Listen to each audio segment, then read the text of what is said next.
के बात बता कि जब मैं इस फल को खाऊंगी तो मैं तो घर का काम कर नहीं पाऊंगी, तो मेरे घर का कार्य कौन करेगा, और मैं अपने घर को बिल्कुल बिखरा हुआ देख नहीं सकती। तो पड़ोसन ने कहा कि बहन तू इतना चिंता काहे कर रही है, तू तो अपना मजे से आराम कर और अपनी ननद को बुला लेना, ननद आएगी वह सब काम करेगी। तो उसने कहा बहन तू मेरी ननद को नहीं जानती, कब सारे घर पर हाथ फेर करके सफा चट करके निकल जाए कोई पता नहीं, वहां पर तो मैं रत्ती भर विश्वास ना करूं। इतने कुतर्क इसने किए कि एवं कुतर्क योगेना तत्फलम नैव भक्षितम। इतने देखो ये धुंधली नहीं कर रहे, ये हम कर रहे हैं। हमसे अगर कोई कह दे कि भगवान को मानो तो हम 50 प्रकार के कुतर्क करेंगे, होता है कि नहीं होता है, तो कहाँ देखा, किस वैज्ञानिक ने सिद्ध किया, 1000 कुतर्क। लेकिन नाई उस तरह उठा करके गर्दन पे छुरा लगा करके बाल काटे तो हमें बड़े शांति है, गले पे छुरा चल रहा है महाराज और हम निश्चिंत हैं, उस पे हमें विश्वास है। लेकिन जब कुतर्क की बारी आती तब हम 1000 कुतर्क कर डालते हैं और ऐसे ऐसे कुतर्क करते हैं कि अपना नुकसान कर बैठते हैं। ये भागवत के उसमें महात्म्य लिख रहा है कि एवं कुतर्क योगेना, इन सब कुतर्कों के माध्यम से तत्फलम नैव भक्षितम, उस फल को भक्षण नहीं कर पाई। लेकिन पड़ोसन ने कहा कि बहन तेरी मेरा तो माथा खराब कर दिया तूने, तेरे को जो समझ आए तो कर ले, मैं तो चली गई। पड़ोसन कितने में धुंधली की बहन आ गई संयोग से।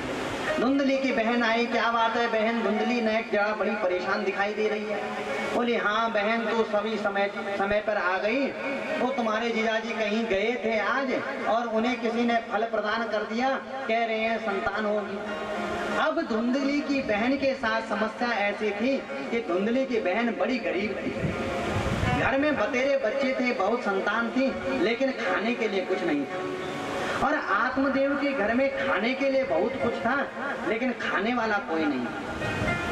तो धुंधली की बहन ने धुंधली का और माथा खराब कर दिया। बोले बहन ऐसे बाबाओं के फल दे दे करके अगर संतान होने लगे तो वह हमारा फिर तो हो गई जय श्री राम। बोले बहन ये सब कुछ नहीं होता है, तू तो ऐसा कर कि मैं इस समय गर्भवती हूँ, अभी अभी मुझे गर्भ रहा है, और ऐसा करेंगे कि जब मेरी गर्भ की संतति जन्म लेगी, मैं तुझे ये गर्भ की संतति तुझ पर भिजवा दूंगी, तो मुझे धन दौलत दे देना और बात सफा चट रफा दफा, किसी को पता नहीं चलेगी। धुंधली ने कहा कि बहन बात करी तो तूने बढ़िया करी, लेकिन इस फल का क्या करूं। बोले बहन फल की ज्यादा चिंता है तो तेरे घर में गाय बंधी है, गाय को खिला दे, फल का भी पता चल जाएगा। और ऐसा कर करके धुंधली की बहन ने धुंधली से अपना सौदा पक्का किया और धुंधली की बहन अपने घर पे। समय पर समय बीता नारद जी, और इस धुंधली ने ऐसा स्वरूप बनाना प्रारंभ करा जैसो मानो गर्भवती स्त्री हो। और आत्मदेव जी को कह दिया बस महाराज फल का बड़ा लाभ प्राप्त हो गया है, मैं गर्भवती हो गई हूँ। पंडित जी बेचारे बड़े खुश। और समय बीता, और समय बीतने पर धुंधली की बहन को प्रसव हुआ। प्रसव में एक बालक उत्पन्न हुआ।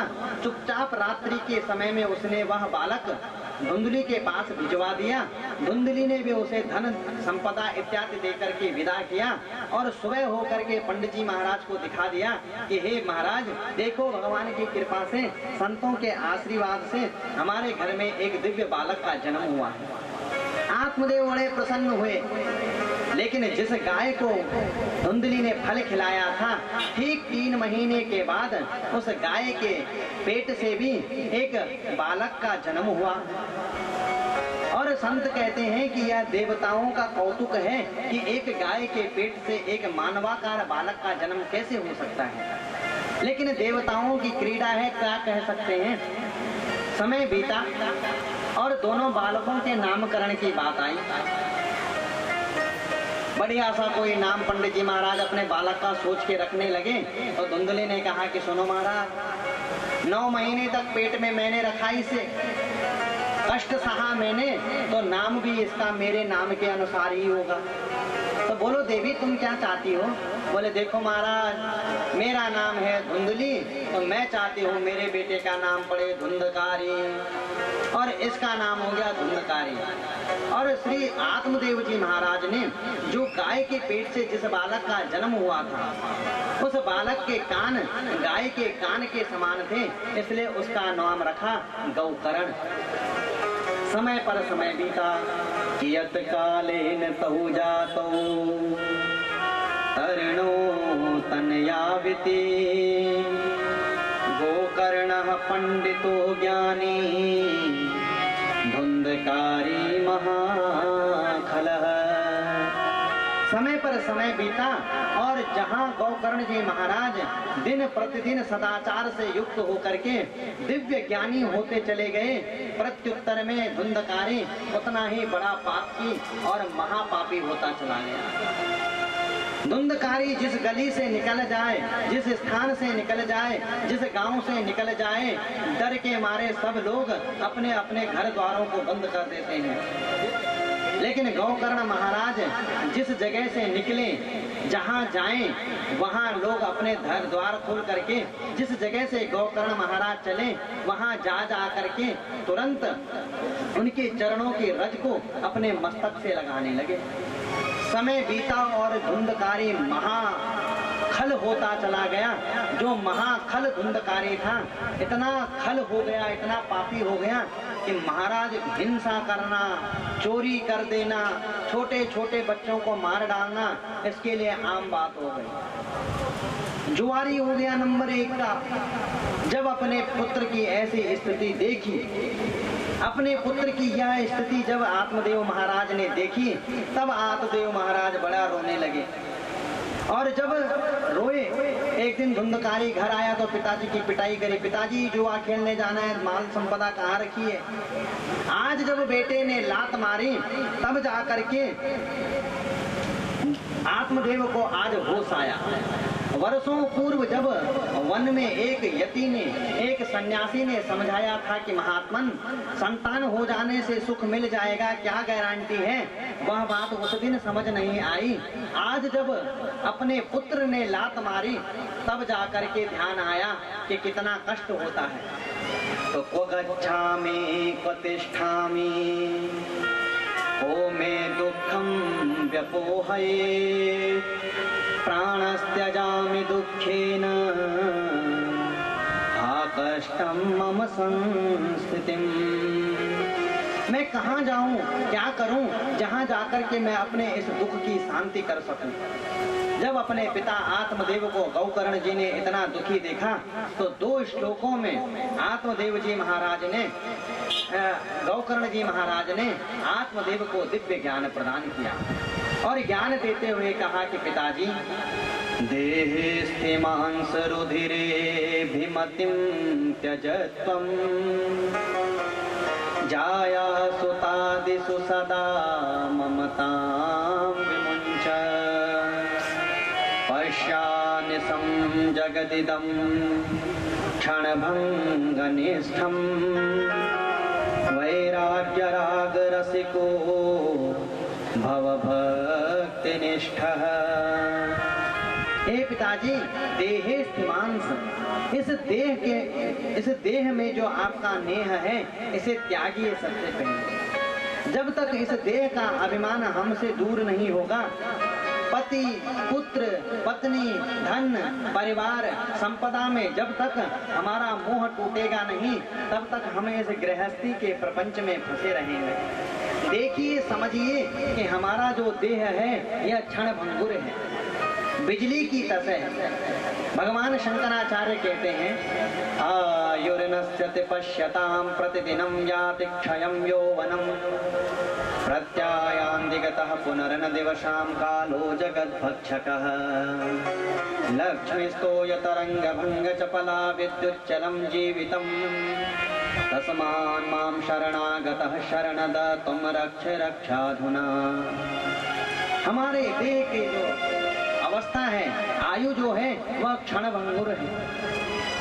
जैसे समुद्र में लहरें उठी, कितनी देर तक, आकाश में बिजली चमकी कितनी देर तक, जैसे वह चिर स्थायी न रह पाते पिताजी, वैसे ही हमारे देह की भी अवस्था है, हम भी क्षण भंगुर हैं।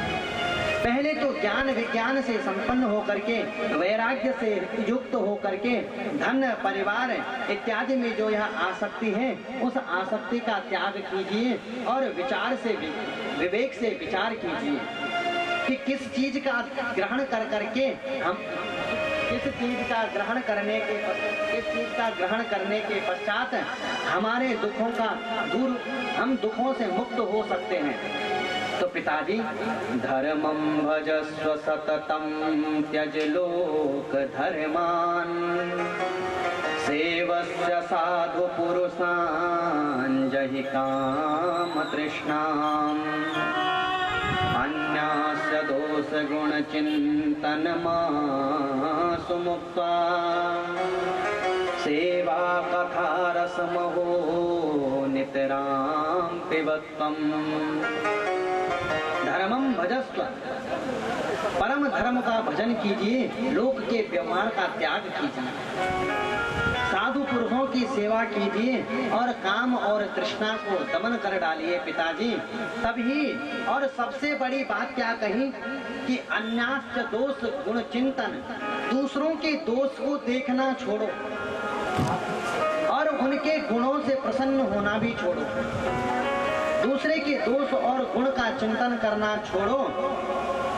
इस चिंता से जब आप मुक्त हो जाएंगे तो भगवान की सेवा कीजिए, कथा रसम हो, कथा रस का पान कीजिए, तब जाकर के मुक्ति की प्राप्ति होगी। अपने पुत्र की यह बातें समझ आ गई और समझ आने के पश्चात गौकर्ण जी महाराज, श्री आत्मदेव जी तो गए वन को और सत्संग करते हुए उन्होंने अपने प्राणों का उत्सर्जन किया। लेकिन जब पिताजी चले गए, पिताजी के जाने के पश्चात अचानक एक दिन धुंधकारी घर आया। धुंधकारी घर आया और धुंधकारी ने माताजी को पकड़ा। बोले, माताजी, पिताजी तो चले गए, जरूर तिजोरी की चाबियां तुम्हें दे करके गए होंगे, तो बताइए माल कहाँ रखा है? घर में जितना सोना चांदी हीरा जवाहरात धन दौलत है वह सब हमारे हवाले कर दो। माँ ने कहा, धुंधली ने कहा कि बेटा धुंधकारी, अरे तूने घर में कुछ छोड़ा भी है जो मैं तुझे दूं? अरे यहाँ तक कि तूने घर के बर्तन तक बेच डाले हैं, भोजन करने के पात्रों को तक तूने बेच दिया है, अब घर में रखा ही क्या है जो तुझे दूं? तो क्रोधित हो गया धुंधकारी और एक जलती हुई लकड़ी उठाई और जलती हुई लकड़ी से अपनी माता को ही मारना प्रारंभ करा। अपने बेटे के मार के डर से धुंधली भागी और अंधेरे में इसे पता नहीं चला एक कुआं था और कुएं में गिरी और सो वही गोविंदाय नमो नमः। आत्मदेव ने अपने जीवन में सत्संग किया था, इसलिए सत्संग की वृत्ति से उसका उद्धार हो गया, लेकिन धुंधली ने कभी सत्संग नहीं किया था, इसलिए कुएं में जाकर के मरी। जब पिताजी भी चल बसे, माताजी भी पधार गई, तब गौकर्ण जी महाराज को लगा कि अगला नंबर हमारा है, क्रम में अगला अब हमारा ही नाम आता है। तो तुरंत धुंधकारी से कहा कि भैया तुम आराम से घर में रहो, आराम से रहो तुम घर में, हम तो जाकर के तीर्थ यात्रा को जाएंगे और तीर्थ की यात्रा करके आते हैं। धुंधकारी ने कहा कि हाँ गौकर्ण, तेरे लिए यही ठीक रहेगा, जितना शीघ्र हो सके तो उतना शीघ्र यहाँ से चले जा और तीर्थ की यात्रा कर। गौकर्ण तो धुंधकारी से ये कह करके घर से चले गए। अब तो घर में माता का पिताजी तो पहले ही पधार गए, भाई भी घर में नहीं है, एक क्षत्र राज्य हो गया। महाकामी तो यह धुंधकारी था ही। इसने क्या किया कि 5 वैश्याओं को पकड़ करके घर ले आया और वैश्यागामी हो गया। उन वैश्याओं का भरण पोषण करने के लिए, उन नगर वधुओं का भरण पोषण करने के लिए ये चोरी चकारी डकैती सब करने लगा। मारा एन केन प्रकारेण महान से महान संकट को भी मोल ले लेने के पश्चात इन नगर वधुओं का यह पेट का भरण पोषण करा करता था। लेकिन नगर वधु तो आज तक किसी की नहीं हुई। एक दिन धुंधकारी ने क्या किया कि एक राजा के यहाँ गया और महल में डाका डाला। वहां से दिव्य हीरे जवाहरातों को लेकर के गठरी में भर करके इन नगर वधुओं के पास आया और उन्हें समर्पित कर दिया। नगर वधुओं को लगा कि भैया ये आज निश्चित किसी राजा के यहाँ डाका डाल के आ रहा है, और आज नहीं तो कल, कल नहीं तो परसों, अरे भले ही बरसों बाद पकड़ा जाएगा लेकिन पकड़ा जरूर जाएगा। और अगर एक बार यह पकड़ा गया, राजा ने जहां इसे यातनाएं दी, ये हमारा नाम भी जरूर बोल ही डालेगा।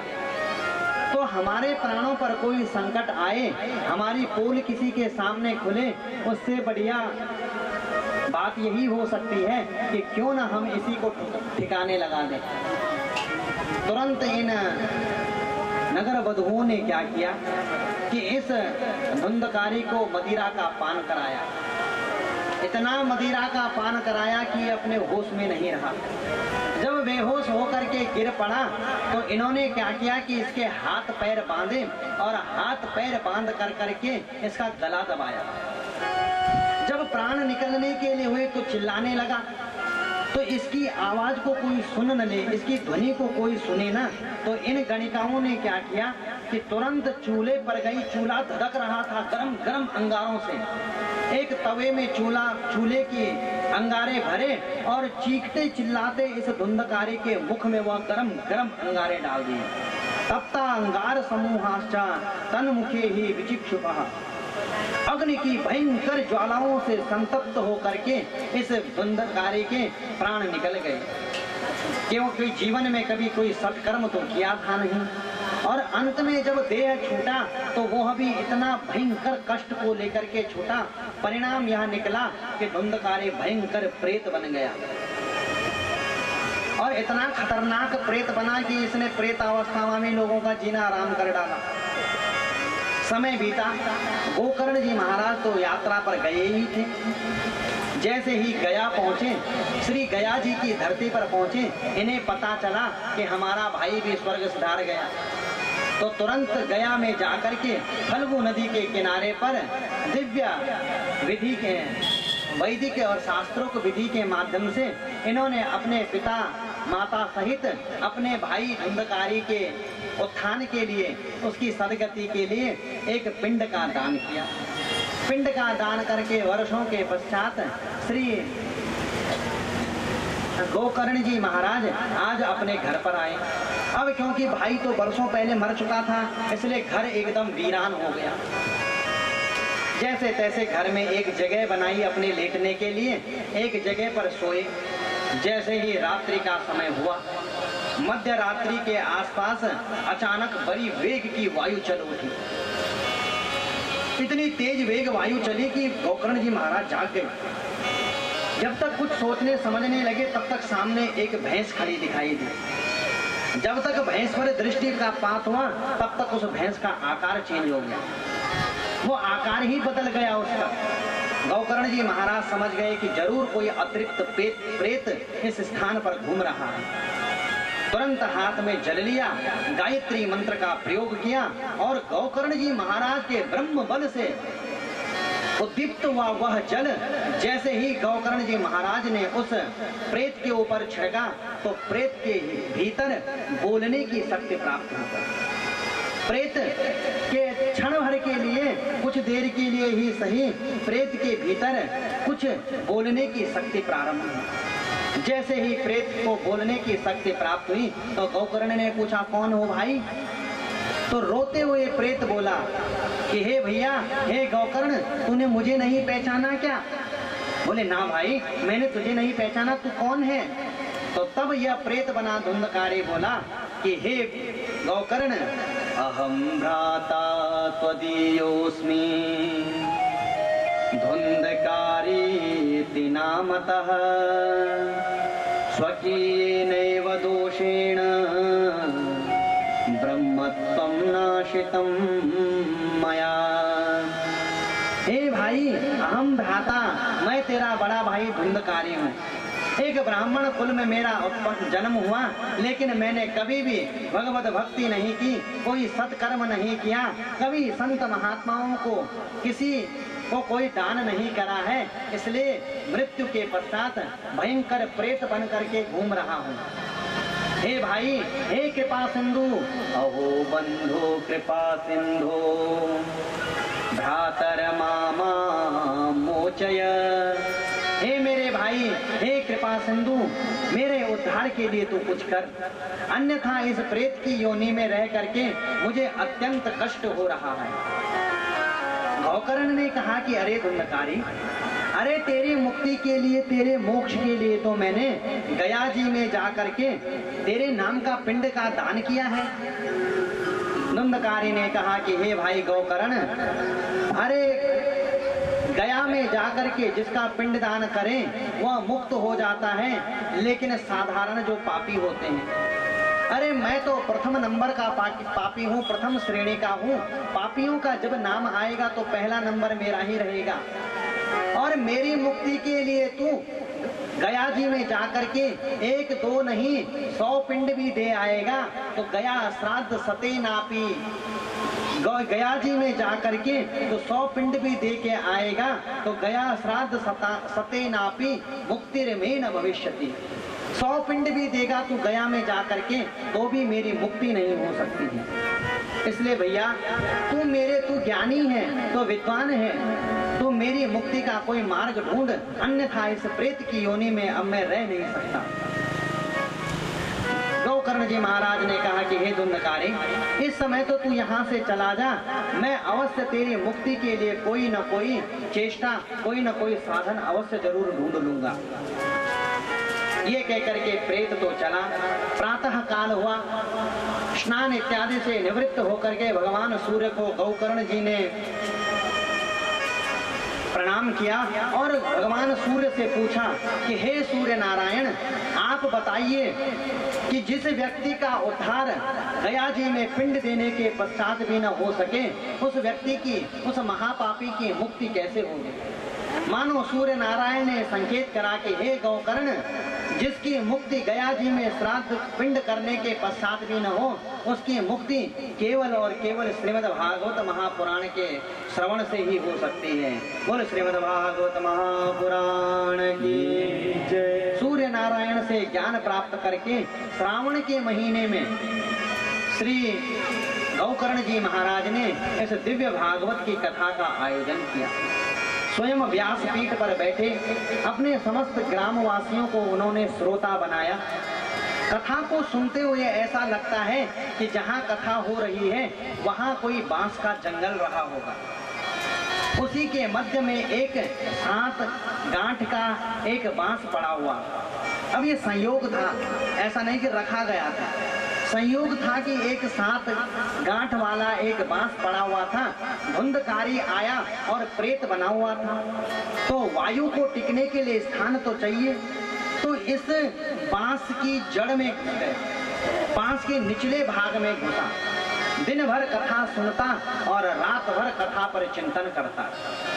श्राद्ध तर्पण करने वाला था नहीं, तो इसलिए जैसे जैसे इसने कथा सुनी, एक दिन की कथा पूरी हुई तो एक गांठ टूटी, दूसरे दिन की हुई तो 2 गांठें टूटी, और ऐसे ऐसे करते हुए जब 7 दिन की कथा पूरी हुई तो 7वें दिन की गांठ टूटी, और उस बांस में जो प्रेत बन करके यह धुंधकारी घुसा था, एक दिव्य रूप धारण कर करके बाहर निकला और गौकर्ण जी के सामने प्रकट हो गया। गौकर्ण जी ने पूछा कि महाराज आप कौन हैं? पीतांबर धारण किया हुआ है, पीतांबर धारण किया हुआ है, पीतांबर को धारण कर करके माथे पर तुलसी का मुकुट लगाया हुआ है। मानो ऐसा लग रहा है कि जैसे कोई भगवान का पार्षद ही हो। गौकर्ण जी ने पूछा कि भैया आप कौन हैं जो इस कथा में आप प्रकट हुए हैं? तो इसने कहा कि क्यों गौकर्ण, तूने मुझे नहीं पहचाना? अरे मैं तेरा वही भाई धुंधकारी हूँ जो प्रेत बना हुआ था, और आज तेरे इस श्रीमद् भागवत की कथा को सुनने के पश्चात मेरा उद्धार हो गया है। धुंधकारी कहता है कि धन्या भागवती वार्ता प्रेत पीड़ा विनाशिनी, सप्ताहोऽपि तथा धन्यः कृष्ण लोक फल प्रद।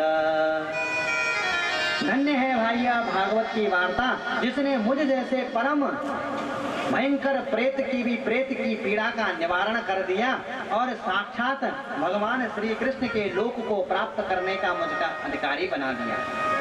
बोल भागवत महापुराण की। 3 प्रदक्षिणा इसने भागवत की, गौकर्ण की, समस्त श्रोताओं को प्रणाम किया। उसी समय भगवान नारायण के पार्षद आए, विमान में बैठ करके यह धुंधकारी चला। तो गौकर्ण जी ने विमान के पार्षदों को रोका कि भैया, कथा तो यहाँ सबने सुनी थी, तुम केवल विमान लेकर के धुंधकारी के लिए क्यों आए? तो पार्षदों ने कहा कि इसमें हमारा कोई दोष नहीं है गौकर्ण, यह तो श्रोताओं का दोष है। उन्होंने कथा तो सुनी लेकिन धुंधकारी के जैसे कथाओं का मनन नहीं किया। ज्ञान तब परिपुष्ट होता है जब मनन करा जाए। वैराग्य के पात्र में ही ज्ञान का अमृत टिक सकता है। वैरागी होकर के इन्होंने श्रवण नहीं किया। अब तो पुनः दूसरे महीने में गौकर्ण जी महाराज ने कथा करी। श्रोता सब सावधान हैं और जैसे ही कथा पूर्ण हुई वैसे ही हजारों विमान आए और हजारों विमानों ने आकर के एक एक कर करके सब ग्रामवासियों को वैकुंठ को ले गए। बोल भक्त वत्सल भगवान की जय। तो सनत कुमार नारद जी से कहते हैं कि हे नारद, अब तुम बताओ कि प्रेत की योनि में पड़ा हुआ धुंधकारी, जिसने कभी अपने जीवन में कोई सत्कर्म, कोई शुभ कर्म किया नहीं है, कोई दान पुण्य, कोई कुछ किया नहीं है, उसने मरने के बाद प्रेत की योनि में जाकर के भगवान श्री नंद नंदन के वांगमयी स्वरूपा भागवत का दर्शन किया, भागवत की कथा का श्रवण किया। तो जब प्रेत बना हुआ धुंधकारी मुक्त हो सकता है, तो यदि व्यक्ति श्रद्धा से, भक्ति से इस श्रीमद् भागवत की कथा का श्रवण करें, इसका वाचन करें, इसको ग्रहण करें, तो उसकी मुक्ति में संशय रह नहीं जाता है महाराज। इसलिए हे नारद जी, श्राद्ध के समय में जो भी व्यक्ति अपने पितरों को लक्ष्य बना करके इस कथा को पढ़ता है, सुनता है अथवा इसका पाठ करता है, मनन करता है, निश्चित उसके उस सत्कर्म से उसके पितर दिव्य लोक को चले जाते हैं। ऐसी कथा का वर्णन किया। अंत में श्री सुखदेव जी महाराज उस सभा में आए। समस्त बड़े बड़े ऋषि महर्षियों के साथ में मिलकर करके भगवान का कीर्तन प्रारंभ हुआ। जितने भी बड़े महर्षि, महात्मा, संत, सन्यासी बैठे हैं, उन सब ने यथा योग्य झांझ मंजीरे हाथ में लेकर के भगवान का कीर्तन किया। प्रहलाद स्थालधारी सरल गतितया चौद्धव कांस्यधारी वीणाधारी सुररसि स्वर कुशलतया राग करता अर्जुनो भू इंद्रो वादीन मृदंगम जय जय सुरकरा कीर्तने ते कुमारा यत्राग्रे भावभक्त्या सरसिरचतनया व्यासपुत्रो बभूव। प्रहलाद स्थालधारी, प्रहलाद जी महाराज ने हाथ में करताल ले लिया। अर्जुन ने मृदंग थाम लिया, राग करने लगे। इंद्र महाराज मृदंग को बजाने लगे और सब लोग मिलकर करके एक साथ भगवान के दिव्य नाम का संकीर्तन करने लगे। और दिव्य नाम का संकीर्तन करते हुए भगवान के चरणों में, जिसको कुछ बजाना नहीं आ रहा है वो जय जय जय हो नमः नमः कर करके भगवान की कीर्ति का गान कर रहा है। और एक साथ सारे ग्वाल बाला मिल करके भगवान की कीर्तन कर रहे हैं। गोविंद गोविंद गाइए रे, भजो राधे गोपाल कृष्ण गाइए रे। गोविंद गोविंद गाइए रे, भजो राधे गोपाल कृष्ण गाइए रे।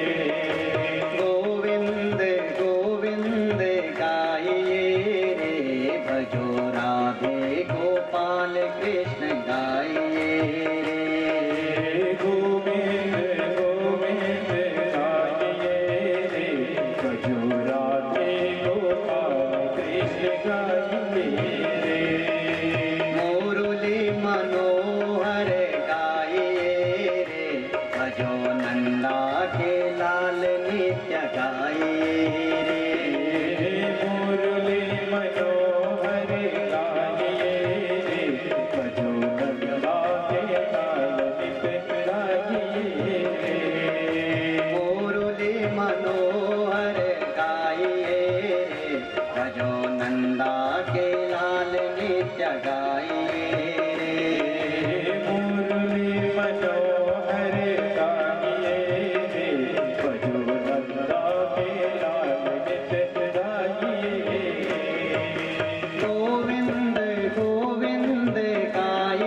गोपाल कृष्ण गाइए रे।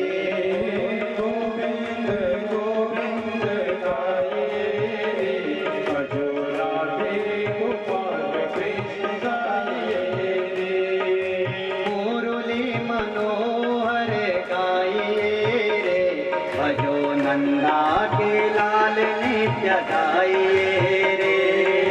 मुरली मनोहर गाइए रे, भजो नंदा के लाल नित्य गाइए रे।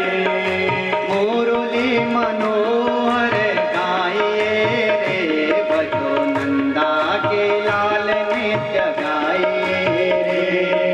मुरली मनोहर गाइए रे, भजो नंदा के लाल नित्य गाइए रे। गोविंद गोविंद गाइए रे, भजो राधे गोपाल कृष्ण गाइए रे। गोविंद गोविंद गाइए रे, भजो नंदा के लाल नित्य गाइए रे। भजो नंदा के लाल नित्य गाइए रे। भजो नंदा के लाल नित्य गाइए रे। भजो राधे गोपाल कृष्ण गाइए रे। भजो राधे गोपाल कृष्ण गाइए रे। बोल वृंदावन बिहारी लाल की जय। दिव्य कीर्तन गंगा जी के किनारे पर समस्त ऋषि मुनियों सहित नारद जी ने किया। उसी समय भगवान वहां प्रकट हुए। भगवान ने कहा कि हे नारद, मैं तुम्हारे इस दिव्य भक्ति ज्ञान यज्ञ से अति प्रसन्न हूँ। तुम मुझसे जो वरदान मांगना चाहो मैं तुम्हें वह वरदान देने के लिए तत्पर हूँ।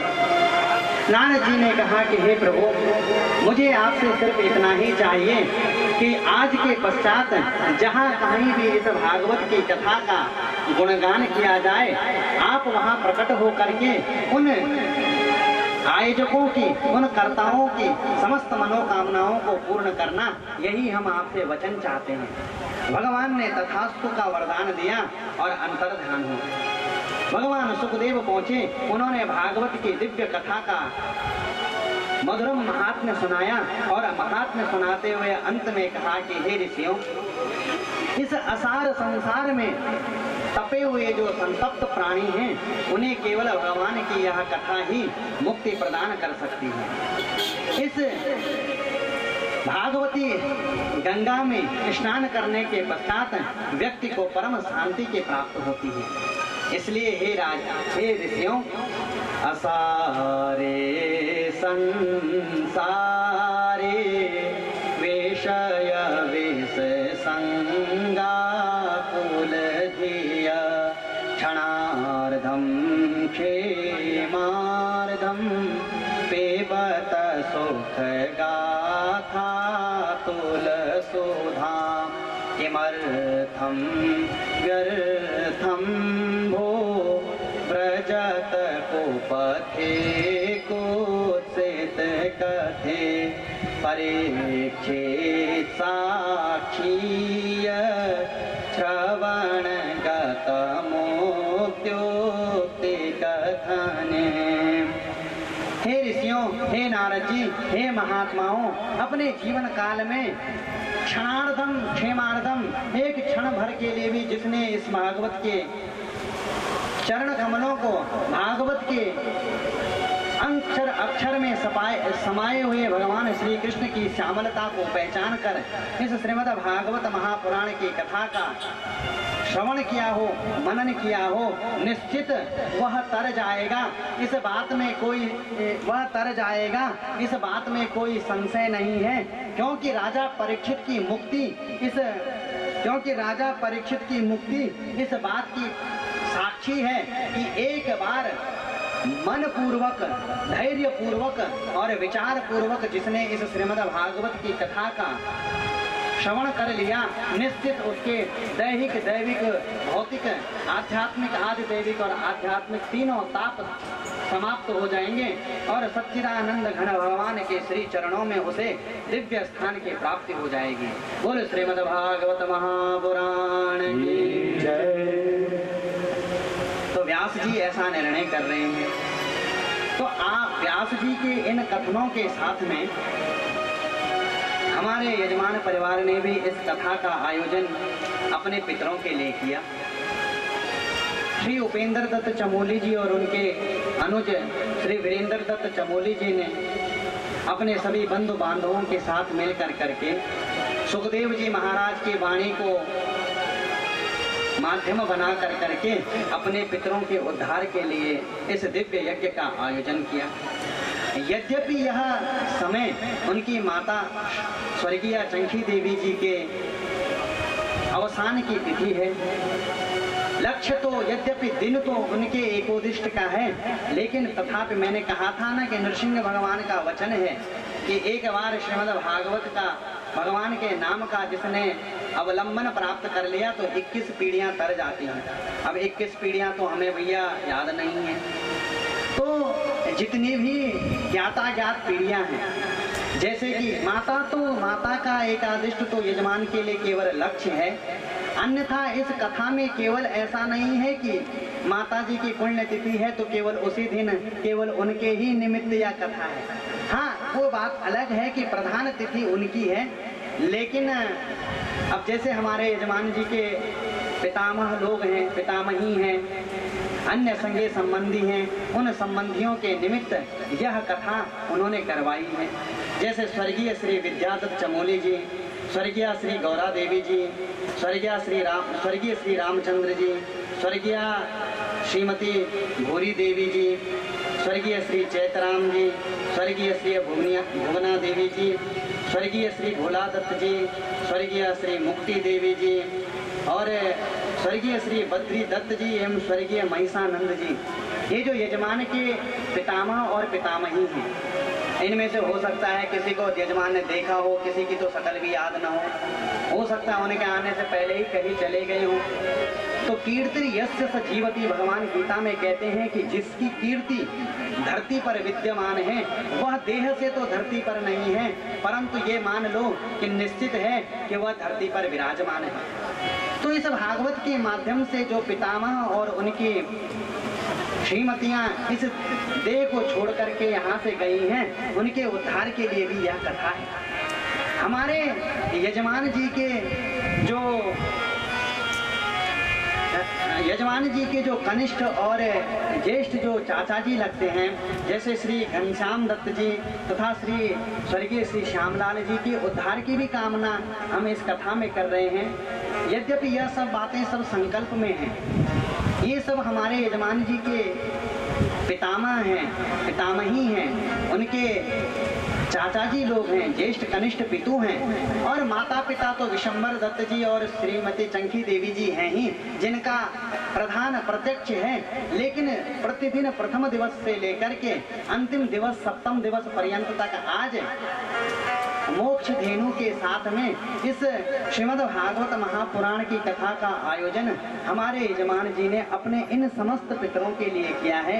यद्यपि वार्षिक तिथि माता जी की है, लेकिन माता जी की तिथि को लक्ष्य बना कर करके हमारे यजमान परिवार ने, और गरुड़ पुराण कहता है ना कि पुम नाम नरका त्रायते जस्मात् पितरः स पुत्रः, जो पुम नाम के नरक से, ब्रह्मा जी का वचन है यह, हमारा नहीं है, ब्रह्मा जी कह रहे हैं कि पुम नाम के नरक से जो अपने पितरों को तार दे वही पुत्र है। पुम नाम नरकात् त्रायते जस्मात्, जो अपने पितरों को पुम नाम के नरक से तार दे उसका नाम ही पुत्र है। और ऐसे सद्भाग्यवान पुत्र वो है ना भगवान रामचंद्र की, भगवान शंकर, तुलसीदास जी भगवान शंकर के मुख से कहलाते हैं कि सो कुल धन्य उमा सुनो जगत पूज्य सुपुनीत, वह कुल पवित्र है, बड़ा कीर्तिमान है, बड़ा पवित्र है, त्रिलोक वंदित है, जिस कुल में भगवान श्री कृष्ण का, भगवान श्री रामचंद्र का भगवत भक्त उत्पन्न पुत्र उत्पन्न होता है। तो 7 दिन की कथा है। हमारे यजमान जी ने भी इस कथा को अपने बंधु बांधवों सहित इस कथा का आयोजन अपने निवास पर करा, और निवास उन्होंने किया। भगवान सुखदेव का वचन है कि वक्तारम पृक्षकम श्रोत्रिश तत्पालम सलिलम यथा, कि जैसे को कथा को कहने वाला एक और कथा को करवाने वाला भी एक व्यक्ति, लेकिन कथा को करवाने वाले और कथा के कहने वाले के मध्य का जो संवाद है, इस संवाद को जितने लोग सुनते हैं उन सब का मनोरथ पूर्ण हो जाता है।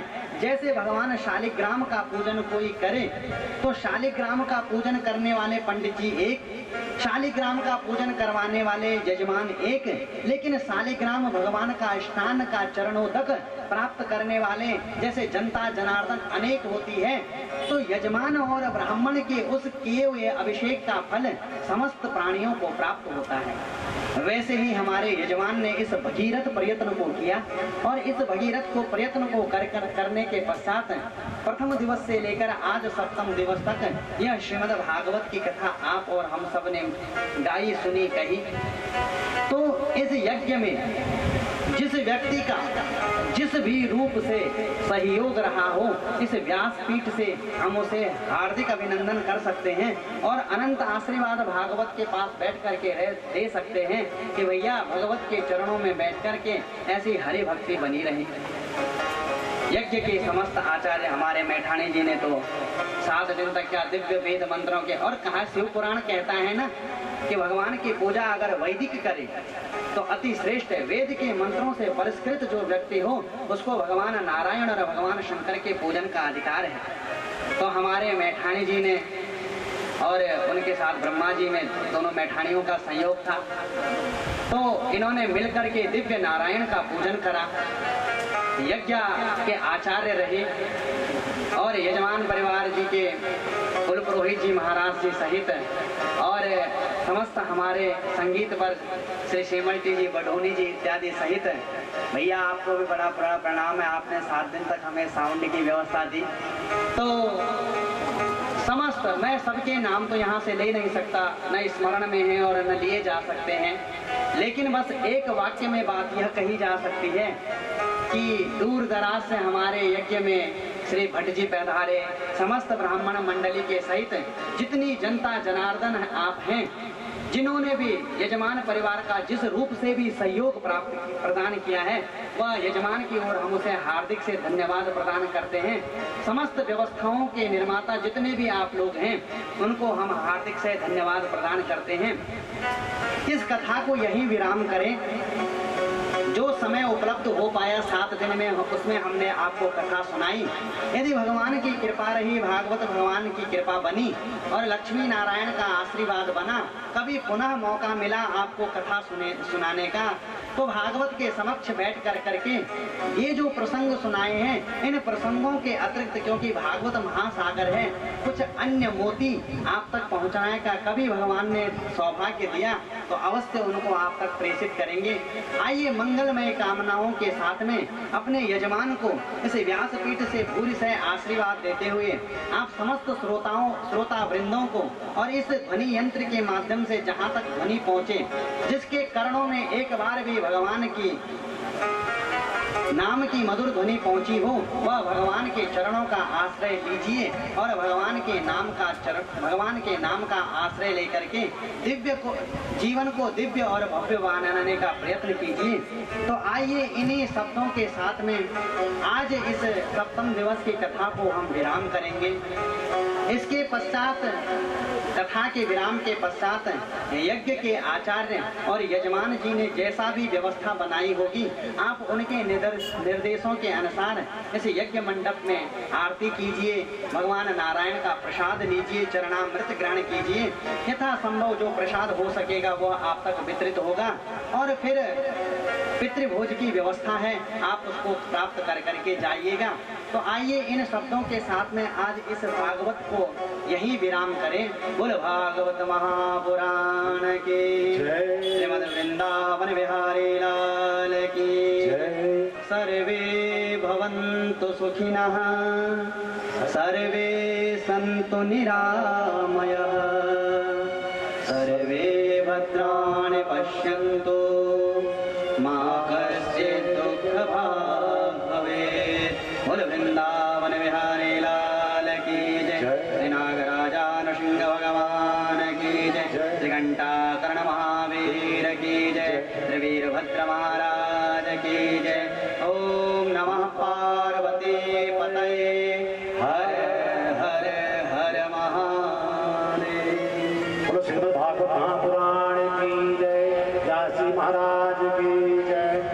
पर समस्त आदि देवी देवताओं की जय, पितृ देवताओं की जय, भक्तगणों की जय। आरती से पहले एक सूचना आप सभी कथा श्रोताओं के लिए, और आप अपने स्थान में बैठ रहेंगे यथावत जैसे रोज बोला जाता है। मुख्य जजमान श्रीमान उपेंद्र दत्त जी शर्मा और वीरेंद्र जी और विनोद और ललित जी आगे शपथ आगे बैठेंगे। आरती के बाद आगे पत्नी समेत बैठेंगे बाएं, अन्य लोग अपने स्थान में बैठे रहें। अभिषेक होगा सबका, आप लोगों का भी होगा जो प्रसाद यहाँ भागवत जी का वितरित होगा।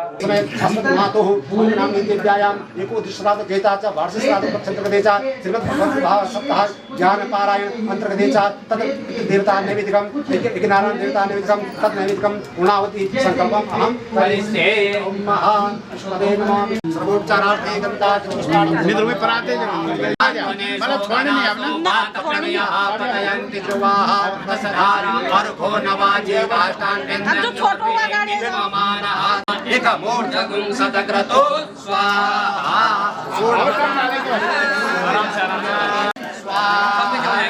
नारायण भगवान हाथ नहीं झाड़ेगा, हाथ नहीं झाड़े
जगदीश हरे कर्पूर गौरव करुणावतारम संसार सारम भुजगेन्द्रहारम सदा वसंतम हृदयारविंदे भवं भवानी नमामि त्वमेव माता च पिता त्वमेव बन्धो च सखा त्वमेव विद्या द्रविणं त्वमेव सर्वं मम देव आरार्तिक्यं समर्पयामि आरार्तिमध्ये पूजामि शङ्खमध्ये स्तोयं ब्राह्मणं केशवोपरि यमगणमनस्यामि सर्वं पापं विभूते सर्वं कष्टं विभूति जनिः शीतलीकरणं महाराधाभिवन्दनं हस्ते पुष्पाणि गृहीत्वा ॐ विश्वताक्षगिरिशतो मुखो विशतो पार्थशुतपात् सम्बाहुभ्यां तपति सम्पदन्ते जगद्देव एकदन्ताय विद्महे वक्रतुण्डाय धीमहि तन्नो दन्ते प्रचोदयात् नारायणाय विद्महे वासुदेवाय धीमहि तन्नो विष्णुं प्रचोदयात् महालक्ष्मी विद्महे विष्णुपत्नी च धीमहि तन्नो लक्ष्मी प्रचोदयात् देवीनन्दनाय विद्महे वासुदेवाय धीमहि तन्नो विष्णुः प्रचोदयात् कात्यायनी च विद्महे कन्याकुमारी च धीमहि तन्नो सूर्यः प्रचोदयात् श्रीवन्दिका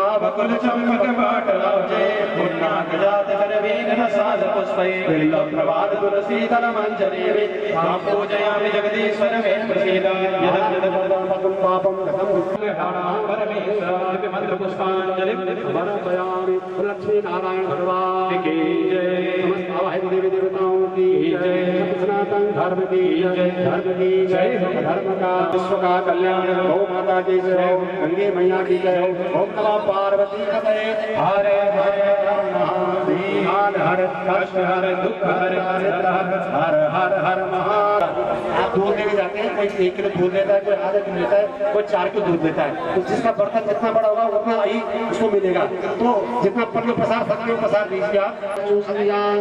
संतु जजमानस्य कामाः भद्रं कर्णेभिः शृणुयाम देवा भद्रं पश्येमाक्षभिर्जत्राः स्थिरैरङ्गैस्तुष्टवां शस्त्रं प्रत्यसेमहिदेवहितं जदायुः शान्तिरन्तरिक्षगुं शान्तिः पृथ्वी शान्तिरापः शान्तिरोषधयः शान्तिः वनस्पतयः शान्तिर्विश्वैर्देवाः शान्ति ब्रह्म शान्तिः सर्वगुं शान्तिः शान्तिरेव शान्तिः सा वा शान्तिरेव।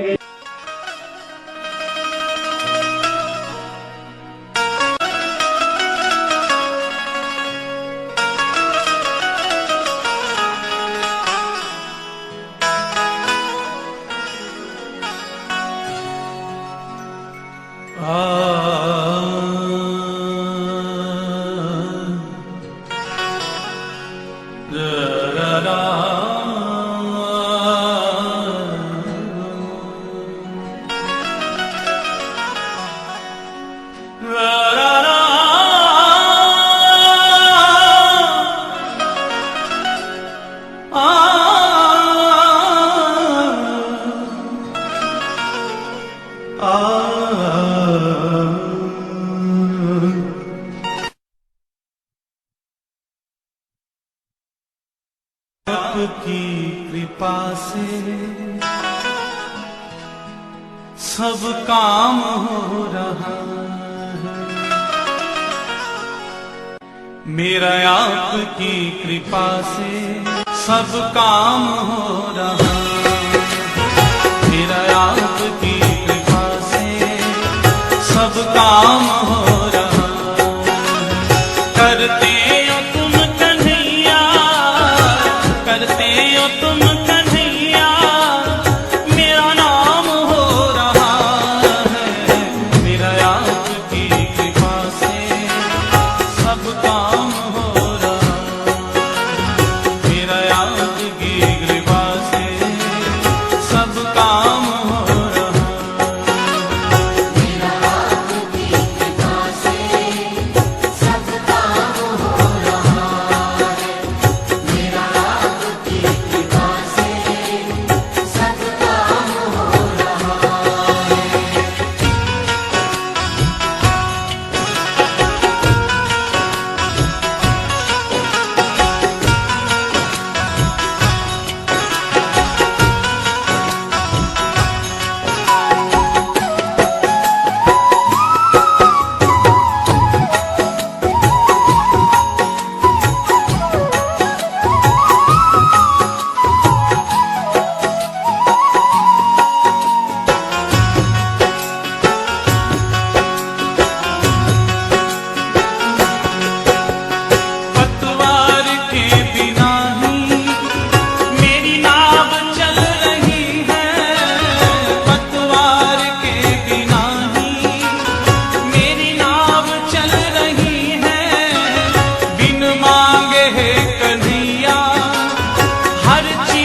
क्या बताऊं मोहन मोहन, अब क्या बताऊं मोहन, आराम हो रहा है। अब क्या बताऊं मोहन, आराम हो रहा है। करते हो तुम कन्हैया, करते हो तुम कन्हैया, मेरा राम हो रहा है। मेरा आपकी कृपा से सब काम हो रहा है। मेरा आपकी कृपा से सब काम हो रहा है। मेरा आपकी कृपा से सब काम हो रहा है।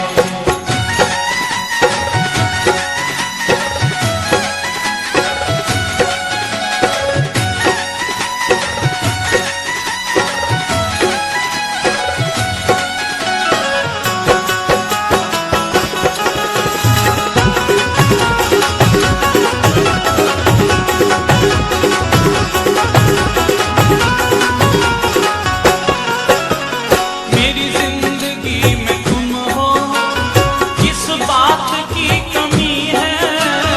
मेरी जिंदगी में तुम हो, किस बात की कमी है।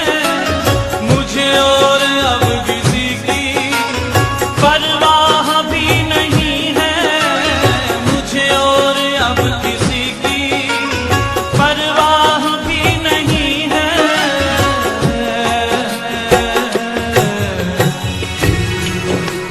तेरी बदौलतों से, तेरी बदौलतों से सब काम हो रहा है। तेरी बदौलतों से सब काम हो रहा है। करते हो तुम कन्हैया, करते हो तुम कन्हैया, मेरा राम हो रहा है। मेरा आपकी कृपा से सब काम हो रहा है। मेरा आपकी कृपा से सब काम हो रहा है। मेरा आपकी कृपा से सब काम हो रहा है।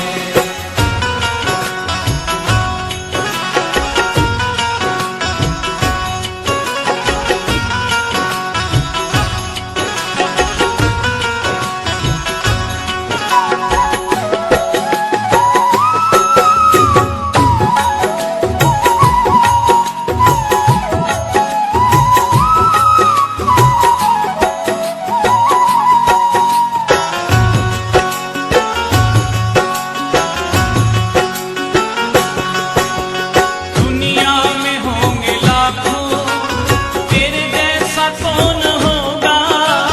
दुनिया में होंगे लाखों, तेरे जैसा कौन होगा। कन्हैया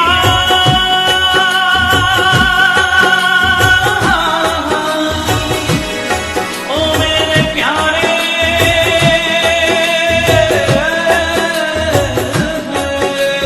दुनिया में होंगे लाखों, तेरे जैसा कौन होगा। दुनिया में होंगे लाखों, तेरे जैसा कौन होगा। तुझ जैसा बंदा परवर भला ऐसा कौन होगा। तुझ जैसा बंदा परवर भला ऐसा कौन होगा।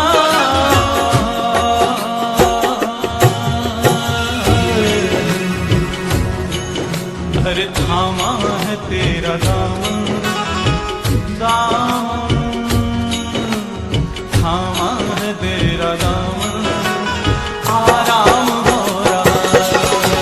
थामा है तेरा दामन, आराम हो रहा है। करते हो तुम कन्हैया, करते हो तुम कन्हैया, मेरा नाम हो रहा है। मेरा आपकी कृपा से सब काम हो रहा है। मेरा आपकी कृपा से सब काम हो रहा है। करते हो तुम कन्हैया, करते हो तुम कन्हैया,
के झूठे नाते सारे, किशोरी तेरे दर पे आ गया है।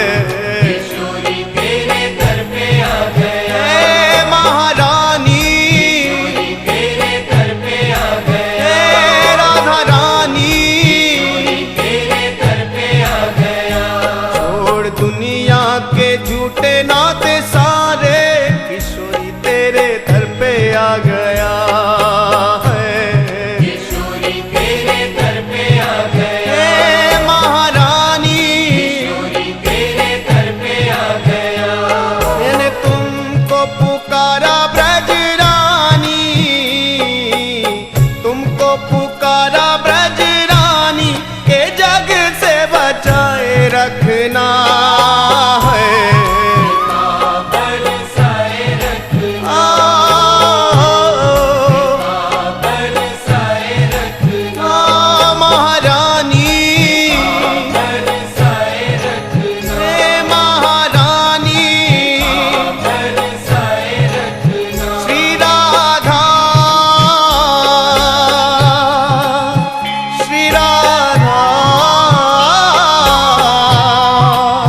श्री राधा, श्री राधा, श्री राधा, श्री राधा, श्री राधा, श्री राधा।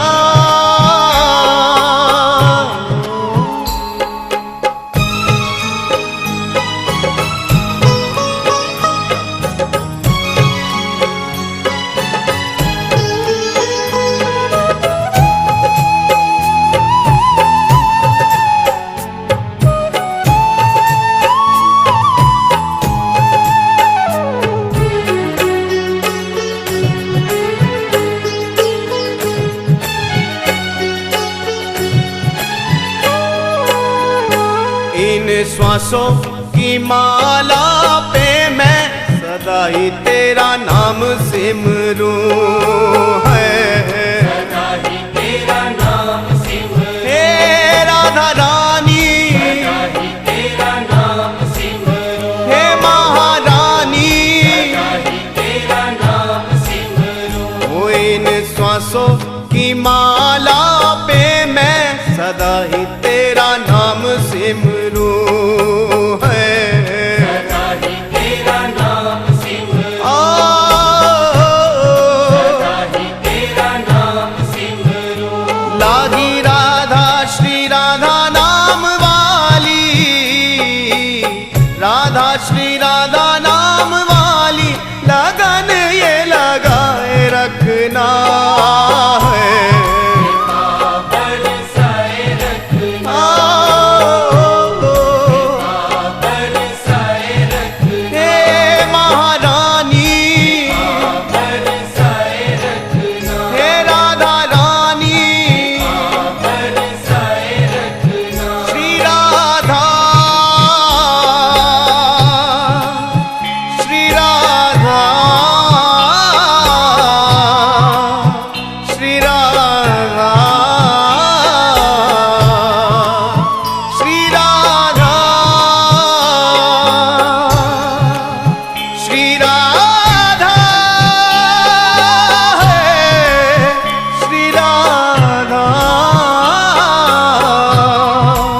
तेरे नाम के रंग में रंग के मैं डोलूं ब्रज गलियन में है।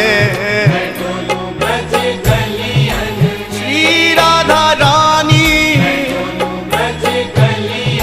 हे महारानी,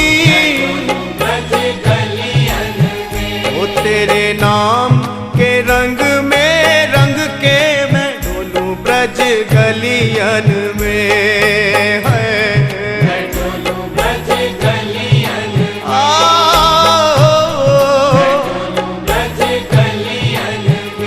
कहे चित्र विचित्र श्यामा प्यारी, चित्र विचित्र श्यामा प्यारी, वृंदावन बसाए रखना।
श्रीमन्नारायण नारायण हरे हरे, श्रीमन्नारायण नारायण हरे हरे। तेरी लीला सबसे न्यारी न्यारी हरे हरे, तेरी लीला सबसे न्यारी न्यारी हरे हरे। हाँ तेरी लीला सबसे न्यारी न्यारी हरे हरे, तेरी लीला सबसे न्यारी न्यारी हरे हरे। भज मन नारायण नारायण हरे हरे, भज मन नारायण नारायण हरे हरे। जय जय नारायण नारायण हरे हरे, जय जय नारायण नारायण हरे हरे। श्रीमन्नारायण नारायण हरे हरे, श्रीमन्नारायण नारायण हरे हरे।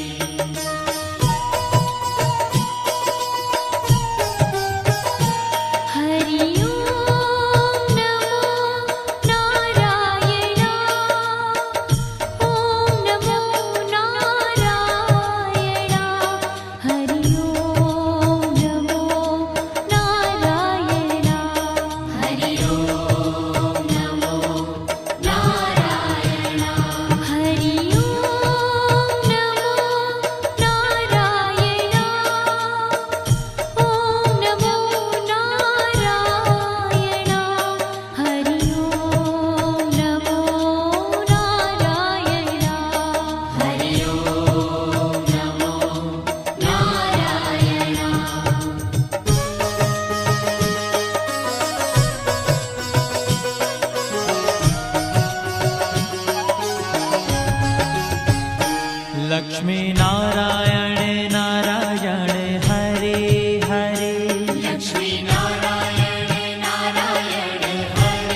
तेरी लीला सबसे न्यारी न्यारी हरे हरे।